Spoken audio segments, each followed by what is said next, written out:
Welcome to the History of North America. I'm Mark Vinet. In 1663, New France had been proclaimed a royal province under a new king. This new king understood that a military presence would be necessary to deter the Iroquois. Newly crowned, this young monarch already dreamed of creating a great empire, and he did not want to inaugurate his reign by losing his colony in the New World. He realized that New France would never prosper as long as it was treated as a purely commercial operation. Changes were made. The colony would now report directly to him and the royal administration through a governor and an intendant. Things would finally improve and change in New France under the energetic reign of King Louis XIV of France, the monarch that helped usher in the golden age of New France. The most menacing cloud that hung on the horizon of New France was the scourge of the Iroquois, and their attacks were growing violent and numerous. The Iroquois had at this time about 2,000 warriors divided among 5 tribes. The Mohawks, furthest to the east and nearest to New France, were the fiercest warriors. The Senecas, further to the west, were the most numerous. The other 3 tribes lay in the center. The tribes often made war and peace separately, but in times of crisis usually acted together, and this gave them a great advantage over neighbors who never seemed able to unite their forces effectively. The Iroquois were democratic in some ways, being led, for example, by chiefs who owed their positions solely to their skill and courage in battle, their eloquence and dignity. Their attacks showed a daring, cunning, and determination which surpassed anything among their neighbors. In parties of 10 to 100 or more, they hovered around the French settlements or lay in ambush along the waterways, waiting to surprise the heavily laden canoes which passed to and from Quebec with furs and supplies. The Iroquois, who are all perpetual and irreconcilable enemies of the colony, read a royal memorandum, have, through the massacre of a great number of Frenchmen and by the inhumanities they commit against those who fall in their clutches, prevented the country from being more populated than it is at present. The king, in order to provide an appropriate remedy, has resolved to wage war onto their very households, so that they may be entirely exterminated. King Louis sent experienced troops who had just returned from a victorious campaign against the Ottoman Turks. On the 17th and 19th of June 1665, 2 vessels arrived in Quebec, the Jesuit superior wrote, with 4 companies of the Carignan-Salières Regiment. On the 30th of the same month, 2 ships were spotted in the distance, which filled us with great joy. There is no way to express the delight of the entire people. Along with the soldiers came the first representatives of the crown. During this extraordinary summer, Quebec, a town of 70 houses, saw its population double. Marie de l'Incarnation believed that the colony and her convent were saved. All the vessels have arrived and have brought us the rest of the army with the most distinguished persons that the king has sent to save the country, she wrote.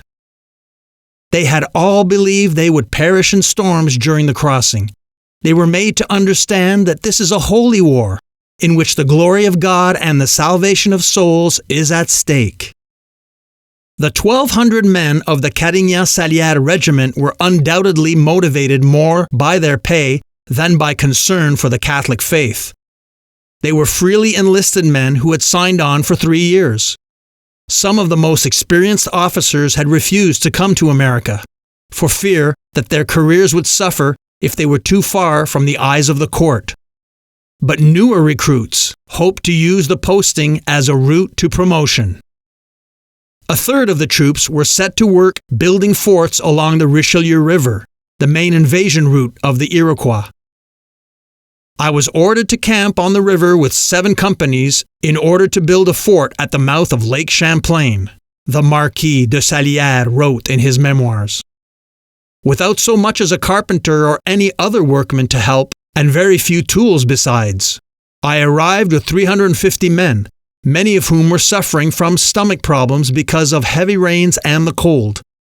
They were badly dressed, barefoot, and had no pots in which to cook their lard and make a bit of soup. By early winter, the soldiers had built their rudimentary forts, but the new governor did not plan to let them sit idle. The 39-year-old aristocrat governor, impulsive and foolhardy, was experiencing his first winter in Canada, and he chose January to attack the Iroquois in their territory. The Marquis de Salières tried to dissuade him, without success. When I wanted to find out what condition our soldiers were in for this enterprise, I saw that everything was badly arranged, wrote de Salières. The soldiers had no snowshoes, very few axes, one cover, no hooks, having only one pair of moccasins and one pair of socks. Seeing everything that was lacking, I told the captain that it would be a miracle if they did anything worthwhile. On January 29, 1666, they left Fort St. Louis with 500 soldiers and 200 Canadian volunteers, too impatient to wait for their native guides. They wandered lost for 4 weeks in the forest. During this expedition, which we undertook in the month of January, wrote the captain, we lost 400 men who literally froze to death while marching and then dropped to the ground. We had expected to make a surprise attack on an enemy village, but we did not succeed because our guides froze to death along the way. The survivors made it to the little post of Schenectady, in present-day northern New York State, where the English had just replaced the Dutch. The English saved the French soldiers from certain death. The Iroquois they had been intent on fighting had not even noticed them. The punitive expedition had punished only its own members. Corporal punishment was part of daily life for soldiers and militiamen. Canadians had a reputation for being undisciplined if they did not respect their officers.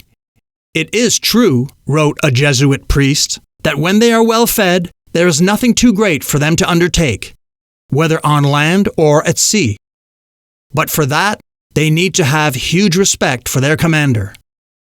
In the summer of 1665, the commander of French troops in America, the Marquis de Tracy, arrived from the Antilles, and in the fall of the following year, he launched a second and far more ambitious incursion. 600 soldiers joined an equal number of Canadian militiamen and 100 native allies. The column made its way south of Montreal to the Lake Champlain area, where it planned to attack. The soldiers came across 5 large villages, but they were deserted. The weather was getting colder, and de Tracy realized that it would be a mistake to pursue the enemy. He gave orders to set fire to the villages and stocks of grain. On November 5th, the army arrived back in Quebec. The regiment still had not engaged in battle, but the colony felt triumphant. There is something wonderful at work in this whole business, wrote Marie de l'Incarnation, because if the Iroquois had stood their ground, they would have created a lot of trouble. But this defeat has inflicted on them the worst possible humiliation. Their country has been laid waste. It is too late in the season to rebuild. What little grain survived the burning of the harvest will not be enough to feed them. The Iroquois, who were suffering an epidemic of smallpox, did not starve, but they had their first glimpse of the new military strength of the French. The chiefs of the 5 nations decided to sign a peace treaty rather than fight them. The Iroquois Confederacy continued to hinder the thrust of Europeans into the West, but it was not about to destroy New France the way it had destroyed Huronia.